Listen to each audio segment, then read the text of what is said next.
বিভিন্ন সাধারণ মানুষকেও তিনি নীরবে করে গেছেন অনেক রকমের সাহায্য, অনেক দুস্থ পরিবারের মেয়েদের বিবাহ দিয়েছেন এবং এতই নিরহংকার ছিলেন যে অনেক রাত করে এসে, পাছে তিনি সন্ধেবেলা এলে বা তাড়াতাড়ি এলে ভিড় একটা বিশৃঙ্খল অবস্থার সৃষ্টি হয়, সেই জন্য অনেক রাত করে এসে সেখানে তিনি খেয়েও যেতেন এবং বলেও যেতেন কাউকে তার সাহায্যের কথা না বলা।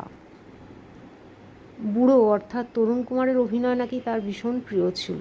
তার সঙ্গে যেদিন তার অভিনয় থাকতো থিয়েটার, মানে স্টেজে বা চলচ্চিত্রে, তিনি নাকি বলতেন আজ বুড়ো আছে, আজ আমাকে অনেকটা কেয়ারফুল থাকতে হবে, মানে তাকে কতটা মর্যাদা দেয়া।